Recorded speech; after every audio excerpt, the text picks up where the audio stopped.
Bismillahirrahmanirrahim. Assalamualaikum warahmatullahi wabarakatuh. Alhamdulillah kita masih dipertemukan di mata kuliah akuntansi keuangan lanjutan ya. Pada kesempatan hari ini kita akan bersama-sama membahas tentang akuntansi penjualan konsinyasi. Nah, apa yang dimaksud dengan penjualan konsinyasi? Nah, penjualan konsinyasi adalah suatu penjualan di mana ada dua pihak yang terlibat, yaitu pihak pertama dan pihak kedua. Pihak pertama adalah pihak yang menitipkan barang dengan nanti memberi suatu komisi kepada pihak yang dititipkan barang ya. Jadi ada dua pihak yang terlibat di sini, ada pihak yang menitipkan barang dan pihak yang menerima titipan barang. Dan nanti dengan suatu perjanjian dan apabila pihak yang dititipkan barang itu bisa menjualkan, maka nanti dia menerima komisi ya, komisi sesuai dengan perjanjian yang sudah ditetapkan. Jadi di sini ada dua pihak tadi, adalah pihak yang menitipkan barang dan pihak yang menerima titipan barang. Pihak yang menitipkan barang itu namanya pengamanat atau konsignor atau konsinyor.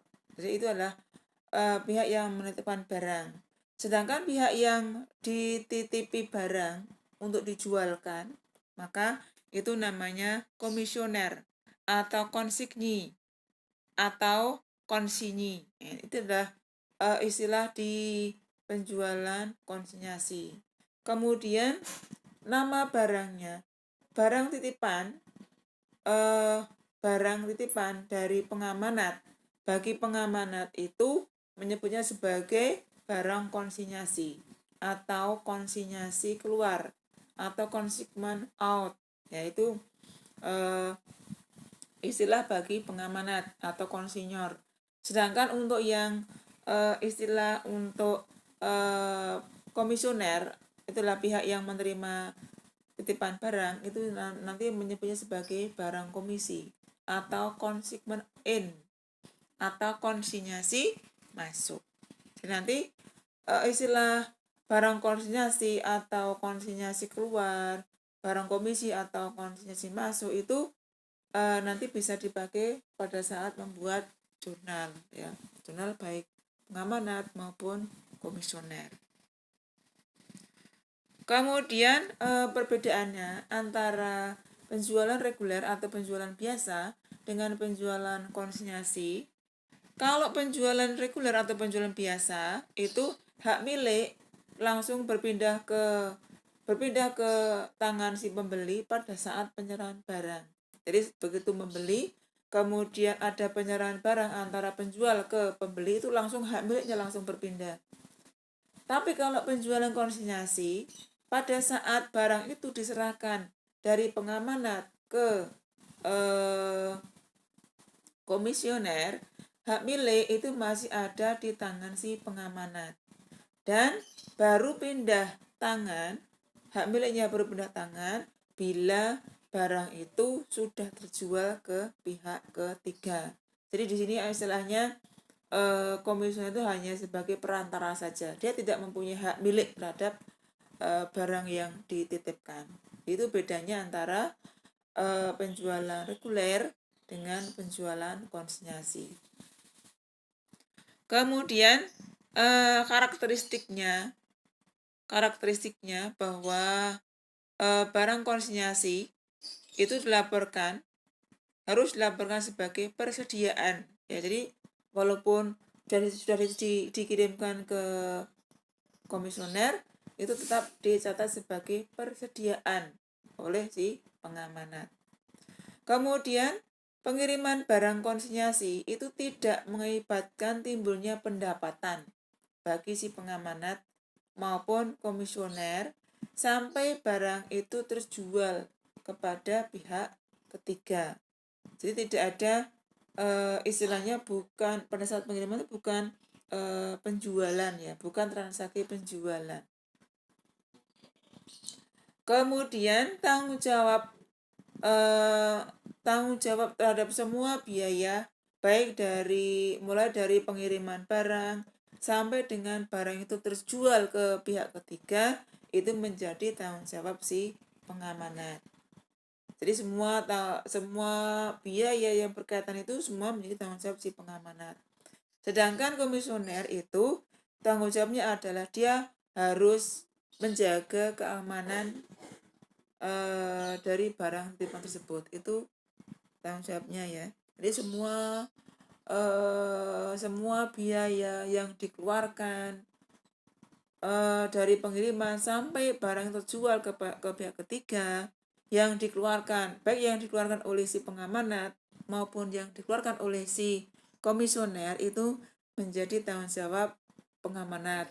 Jadi komisioner tidak mengeluarkan biaya apapun yang terkait dengan penjualan konsinyasi, tapi dia bertanggung jawab harus menjaga keamanan dari barang yang dititipkan oleh si pengamanat. Itu tanggung jawabnya. Kemudian keuntungannya, nah di sini ada beberapa keuntungan dari penjualan konsinyasi. Nah, kalau dilihat dari pengamanat, karena nanti banyak, misalkan pengamanatnya ada di Semarang, kemudian dia mempunyai komisioner itu dititipkan ke beberapa kota, misalkan dititipkan di Demak, dititipkan di Kudus, di Kendal dan sebagainya, maka barang itu keuntungannya barang itu akan cepat dikenal oleh konsumen atau masyarakat karena wilayahnya itu lebih luas ya. Kemudian yaitu jadi daerah pemasarannya semakin luas karena dia menitipkan juga semakin banyak, jadi gitu. Kemudian harga jual dapat dikendalikan semua, jadi misalkan harga jual, syarat penjualan itu dapat dikendalikan oleh si pengamanan. Kemudian jaminan akan kembalinya barang itu akan terjamin. Ya, jadi itu beberapa keuntungan dari penjualan konsinyasi dilihat dari sudut pandang si pengamanan. Tapi kalau sekarang dilihat dari komisioner, bahwa karena semua tanggung jawab itu di tangan si pengamanat, maka keuntungan bagi komisioner bahwa dia terhindar dari kerugian. Jadi misalkan barang itu nggak laku atau barang itu rusak, tapi rusak sepanjang itu bukan dari tangan si komisioner ya, jadi itu menjadi tanggung jawab si pengamanat. Atau terjadi fluktuasi harga, misalkan situasi sekarang karena harganya itu bisa naik turun, itu dia tidak bertanggung jawab tentang harga itu menjadi tanggung jawab si pengamanat. Jadi itu terhindar dari kerugian seperti itu. Kemudian menghemat kebutuhan modal kerja karena dia hanya menjual, dari sebagai perantara ya, di perantara saja dia hanya menjual kemudian dapat komisi, nah itu hemat kebutuhan modal kerjanya.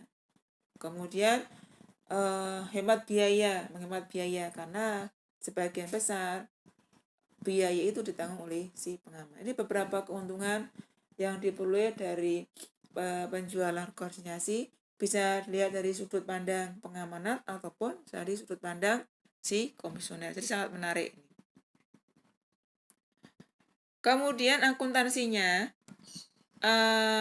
akuntansi untuk di sini kita melihat dari akuntansi dari sudut pandang pengamanat dan akuntansi dari sudut pandang si komisioner, tadi berbeda ya. Kemudian pada pengamanat itu pencatatannya ada dua macam, yaitu secara terpisah dan secara tidak terpisah. Maksudnya terpisah itu terpisah dari penjualan reguler atau penjualan biasa. Jadi bisa terpisah atau tidak terpisah atau digabung. Kemudian karena ini berkaitan dengan persediaan atau barang ya, barang dagangan, maka nanti kita harus bisa memisahkan juga bahwa sistem pencatatan barang itu ada dua, yaitu sistem fisik dan sistem perpetual. Jadi nanti dalam kesempatan kali ini kita bahas pencatatan yang dilakukan oleh si pengamanat yang secara terpisah dan secara tidak terpisah, dan dengan sistem fisik dan sistem perpetual. Begitu. Jadi ada berapa ya? Jadi ada empat, 2 cara dan 2 sistem. Kemudian pengamanat dan komisioner, kalau misalnya kita kupas satu persatu itu bisa menjadi 4 kali 2 menjadi 8 ya, 8. Ini kita ringkas. Nah, ini kalau metode terpisah, jadi harus membentuk, kalau metode terpisah itu nanti ada rekening baru, yaitu namanya rekening konsinyasi keluar. Jadi ini adalah rekening yang dipakai oleh si pengamanat. Rekening konsinyasi keluar ini itu mencerminkan rekening pendapatan dan beban. Jadi rekening yang ada di laporan laba rugi. Jadi itu mencerminkan adanya pendapatan dan beban.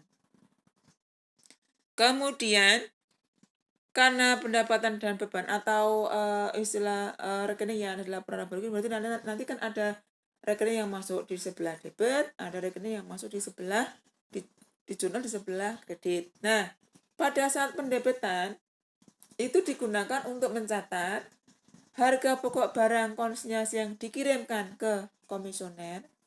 Kemudian bisa juga untuk mencatat biaya pengiriman barang-barang konsinyasi, atau bisa juga berkaitan dengan biaya-biaya yang berkaitan dengan barang konsinyasi yang dibayar oleh si komisioner, tapi menjadi tanggung jawab si pengamanat. Jadi semua biaya yang dikeluarkan oleh komisioner sepanjang biaya itu berkaitan dengan penjualan konsinyasi, maka nanti ditanggung oleh si pengamanat, maka biaya itu dimasukkan dalam rekening konsinyasi keluar, yaitu. Kemudian kalau yang di sebelah kredit itu adalah untuk mencatat hasil penjualan barang konsinyasi. Jadi nanti rekeningnya konsinyasi keluar itu bisa di sebelah debit atau bisa juga di sebelah kredit. Kalau di sebelah debit itu berkaitan dengan harga pokok barang konsinyasi, pengiriman, biaya pengiriman, ataupun beban-beban yang dikeluarkan oleh komisioner. Kemudian kalau yang di sebelah kredit itu berkaitan dengan penjualan barang konsinyasi. Jelas kan? Nah, kemudian, di sini nanti kalau biasanya tadi kan ada konsinyasi keluar itu di sebelah debit, konsinyasi keluar di sebelah kredit. Maka nanti selisihnya itu menunjukkan laba atau rugi.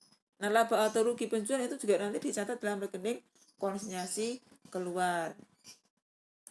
Tinggal nanti lebih besar mana, kalau nanti apakah lebih besar di sebelah debit atau di sebelah kredit. Kemudian pada umumnya itu yang dicatat oleh si pengamat itu hanya itu mencakup 4 transaksi ya. Yang pertama adalah pengiriman barang konsinyasi, itu biasa yang dibuat jurnal oleh si pengamanat. Yang kedua, pembayaran ongkos angkut dari pengamanat ke komisioner. Kemudian pada saat menerima laporan pertanggungjawaban dari komisioner, dan yang terakhir adalah menerima pembayaran dari hasil penjualan konsinyasi tersebut yang dikirimkan oleh si komisioner. Itu biasanya seperti itu. Jadi ada biasanya kalau itu ada 4 transaksi ya. Kemudian kalau yang tidak terpisah, kalau tadi kan terpisah dengan penjualan reguler. Nah, kalau yang metode tidak terpisah, maka biaya dan pendapatan yang berhubungan dengan kegiatan konsinyasi itu digabung dengan penjualan reguler. Dan untuk pencatatan yang ditulis di pengamanat biasanya mencakup 3 transaksi, yaitu pengiriman pembayaran biaya pengiriman barang, kemudian menerima laporan pertanggungjawaban dari komisioner, kemudian yang ketiga adalah menerima pembayaran. Pada saat menerima pembayaran hasil penjualan barang konsinyasi, itu metode yang tidak terpisah dengan penjualan reguler. Nah, sekarang kita lihat contoh. contoh. Di sini ada contoh dua perusahaan, PT Mahakarya dengan PT LG Elektronik. Nah, di sini PT LG Elektronik ini sebagai pihak pengamanat, sedangkan yang PT Mahakarya itu sebagai pihak komisioner. Ada beberapa transaksi ya. Ini penjual harga jualnya. Kalau kita lihat di sini PT LG Elektronik itu menitipkan barang ke PT Mahakarya.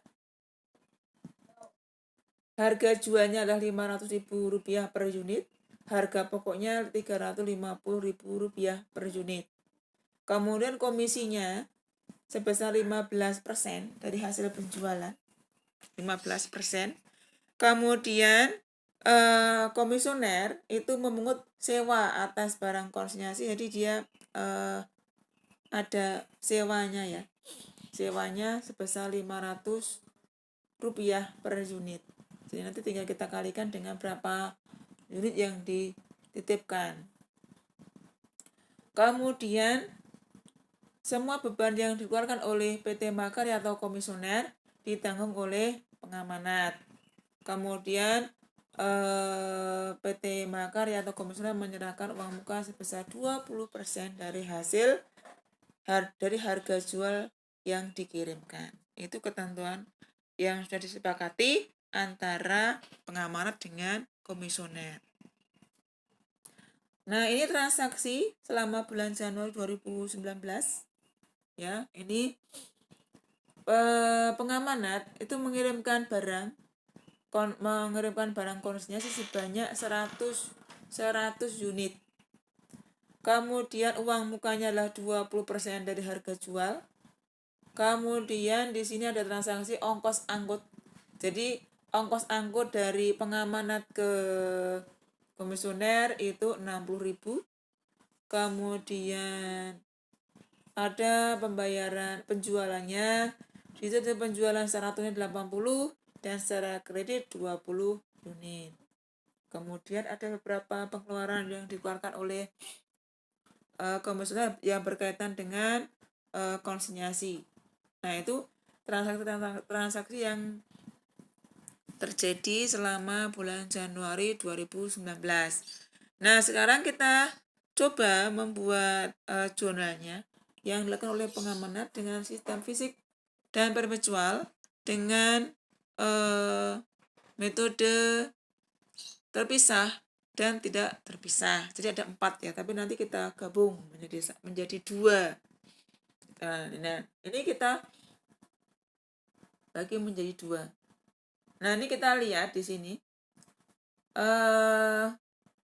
Di sebelah kiri, ini kita coba dulu dengan metode dengan sistem perpetual. Sistem perpetual. Kemudian sebelah kiri adalah secara terpisah, sebelah kanan secara tidak terpisah atau digabung. Nah, pada saat pengiriman barang, tadi kan kalau secara terpisah maka dicatat dalam rekening konsinyasi keluar. Nah, di sini pada saat pengiriman barang maka jurnalnya adalah konsinyasi keluar pada persediaan. Jadi ingat di sini pada saat pengiriman barang itu tidak dicatat sebagai penjualan, tapi dicatat sebagai persediaan oleh komisioner. Sedang itu yang secara terpisah. Sedangkan yang tidak terpisah itu hanya dicatat sebagai memo saja, dicatat di memo saja. Kemudian yang kedua, pada saat penerimaan uang muka, karena tadi kan menerima uang mukanya ya, jadi menerima uang muka dari harga jual. Nah, di sini pada saat menerima uang muka maka jurnalnya adalah kas pada uang muka komisioner, baik di secara terpisah maupun secara tidak terpisah sama jurnalnya. Kemudian pada saat pengeluaran ongkos angkut di jurnal karena untuk yang secara terpisah jadi konsinyasi keluar pada kas. Tapi yang secara tidak terpisah itu dicatat nama rekeningnya, jadi ongkos angkut pada kas. Gitu. Bedanya itu di nama rekening ya. Kemudian mencatat sewa gudang komisioner. Jadi ini konsinyasi keluar pada kas. Ini karena kasnya keluar karena pihak pengamat itu membayar. Nah, jadi konsinyasi keluar pada kas dan yang secara tidak terpisah beban sewa pada kas besar ongkosnya tadi. Kemudian jurnal yang ke-56 ini kan ada 567 ini tidak ada jurnal. Kenapa nggak ada jurnal? Karena, nah kita lihat di sini. 567 adalah berkaitan dengan penjualan. Jadi ini 567 berkaitan ini dengan penjualan konsinyasi. Ini nomor 5, 6, dan 7. Nah, ini karena kenapa di jurnal pengamanan itu tidak di jurnal? Karena transaksi ini mengenai penjualan, pengeluaran beban, dan pencatatan komisi itu yang melakukan kegiatan itu adalah komisioner. Jadi di pengamanan itu tidak membuat jurnal. Ini yang membuat jurnal adalah komisioner. Dan ini nanti yang mencatat jurnal adalah komisioner. Tapi di pengamanan belum ada pencatatan. Maka jurnal nomor 5, 6, 7 di sini tidak ada jurnal. Ini ya. Ini tidak ada jurnal.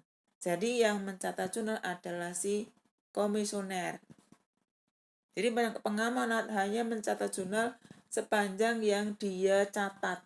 Tapi yang pekerjaan yang kegiatan yang dilakukan oleh si komisioner dia tidak mencatat. Kecuali kalau misalkan komisioner menyerahkan hasil penjualannya, nah itu udah pengamanat baru mencatat jurnal.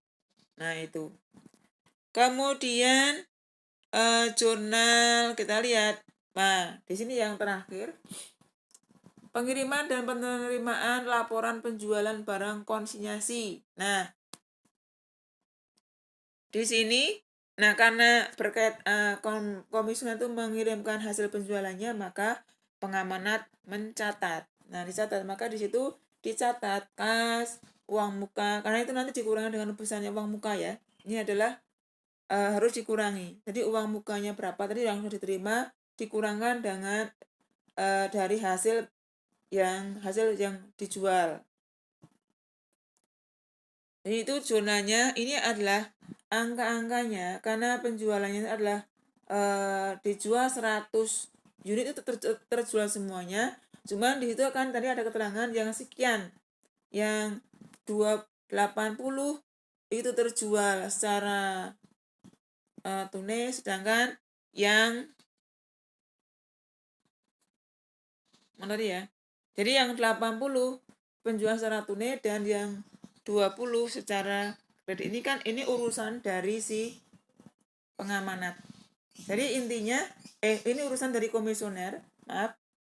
Jadi yang intinya terjual semua. Jadi dari 100 unit itu terjual semua. Cuma yang komisioner itu 80 itu secara tunai, sedangkan yang 20 secara kredit. Nah, itu menjadi tanggung jawab si komisioner. Sedangkan pengamat dia hanya tahu bahwa dari 100 unit dia itu sudah terjual semuanya. Dan ini dari 100 unit karena sudah terjual itu semuanya, maka dan tadi si komisioner sudah membayar uang muka, maka itu dikurangkan uang mukanya sebesar 10.000. 10 juta ya, 10 juta. Kemudian dikurangi dengan adanya beban-beban yang dikeluarkan oleh si komisioner. Misalkan di sini komisioner kan mengeluarkan uang untuk membayar ongkos kuli masuk, kuli keluar, ongkos angkut. Jadi ongkos kulinya aja sebesar 50.000. Kemudian ongkos angkutnya 75.000. Uang mukanya tadi sebesar 20%. Dan sewanya sebesar tadi berapa tadi? Sewa sebesar 500 per unit. Jadi itu nanti dikurangkan dari hasil penjualnya. Dikurangkan semua. Jadi hasil penjualan dari komisioner itu sebanyak 100 unit, nanti dikurangi dengan ongkos atau beban-beban yang sudah dikeluarkan oleh si komisioner. Sehingga itu nilai bersihnya itu yang dikirimkan kepada si pengamanat. Jadi dikurangi dengan uang muka 20%, kemudian dikurangi lagi dengan ongkos kuli masuk, ongkos kuli keluar 20. Jadi ongkos kulinya adalah 50.000, kemudian ongkos angkotnya 75.000, kemudian uang mukanya 20%, dan sewanya tadi 500 per unit, ini 500 rupiah per unit, kemudian dikurangi lagi dengan komisinya adalah 15%. Nah, setelah dikurangi semua biaya-biaya yang sudah dikeluarkan oleh si komisioner, maka ini adalah laporan nomor 8, yaitu laporan yang dikirimkan kepada pengamanat.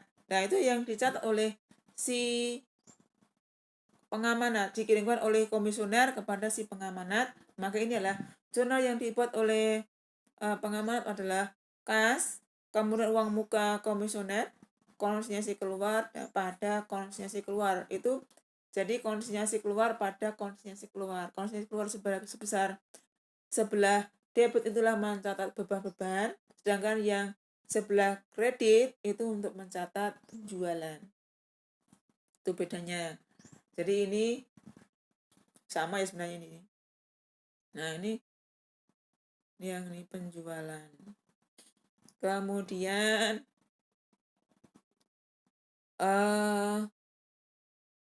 setelah membuat jurnal penerimaan laporan penjualan konsinyasi dari komisioner kepada pengamanat, maka berikutnya, karena sistemnya adalah sistem perpetual ya.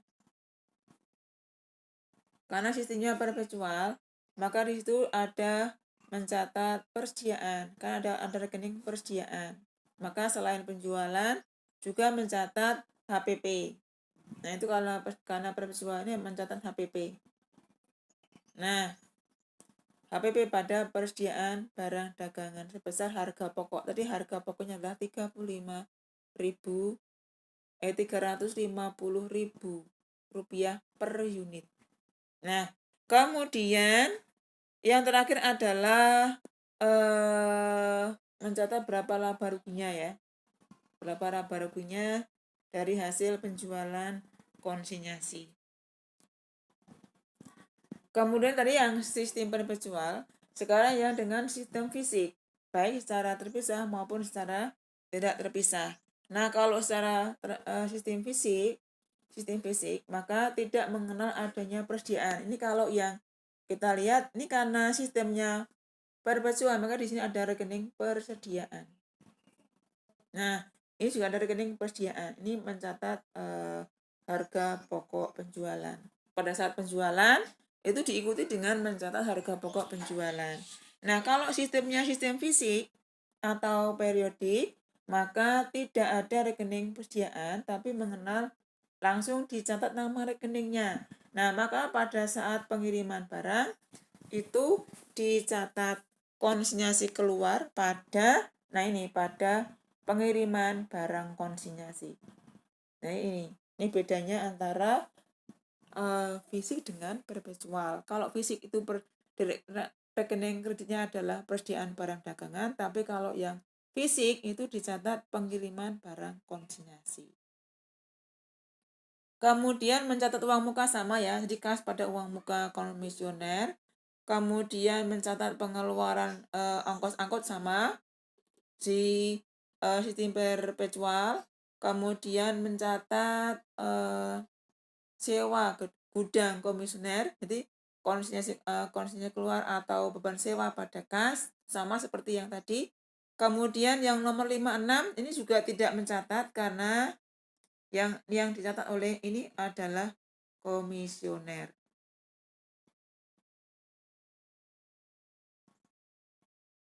Yang mencatat adalah komisioner. Jadi tidak dicatat oleh si pengamanan. Kemudian nomor berikutnya adalah mencatat berapa hasil laporan hasil penjualan yang sudah dilakukan oleh komisioner. Jadi di sini sama ya, seperti di perpetual. Kemudian langkah berikutnya baru mencatat berapa laba ruginya. Jadi ini beberapa perbedaan pencatatan. Nah, yang dilakukan oleh sistem fisik dan sistem perpetual dengan metode terpisah dan tidak terpisah. Kemudian yang terakhir adalah membuat laporan laba rugi. Nah, laba rugi karena tidak terpisah, ini laporan laba ruginya kalau tidak terpisah ya.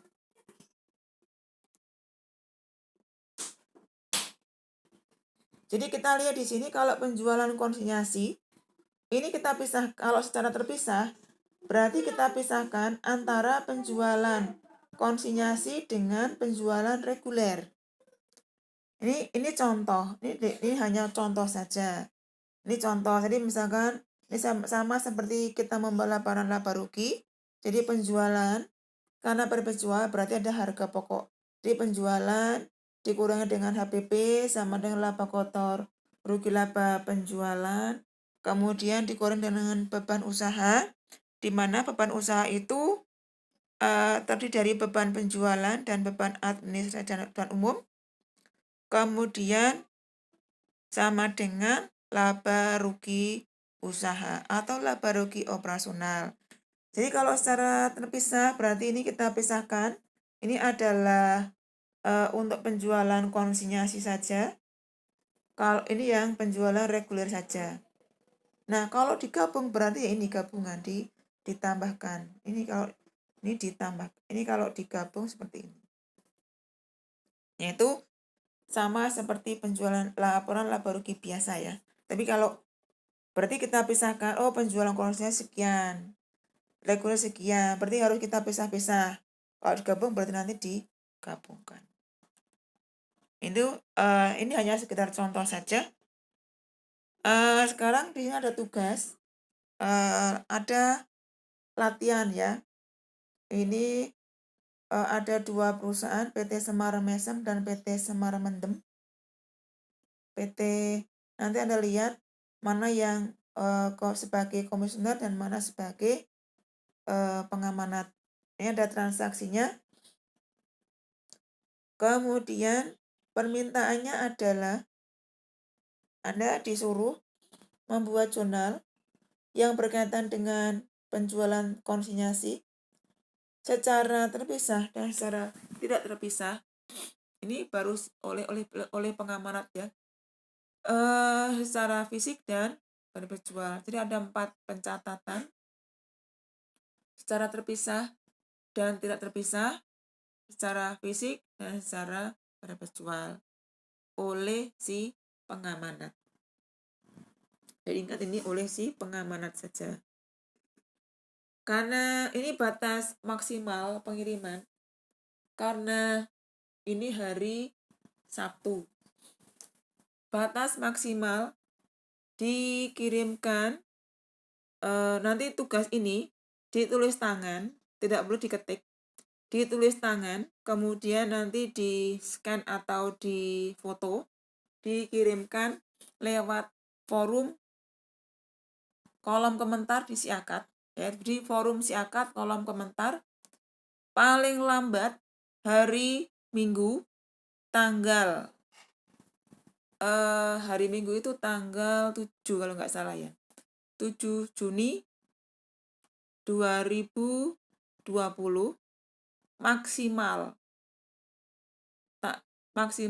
jam 23:59.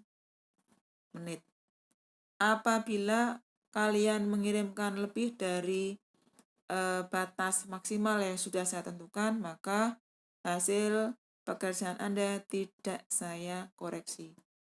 Demikian, semoga apa yang sudah saya jelaskan bermanfaat. tetap jaga kesehatan, tetap semangat. Semoga pandemik ini segera berakhir dan kita dapat bertemu di kuliah secara tatap muka di kampus SD Bank BD Jateng dengan dalam kondisi sehat walafiat, tak kurang suatu apa. Demikian penjelasan dari saya mengenai penjualan konsinyasi yang dilakukan oleh si pengamanat. Semoga bermanfaat. Saya akhiri pertemuan kali ini. Assalamualaikum warahmatullahi wabarakatuh.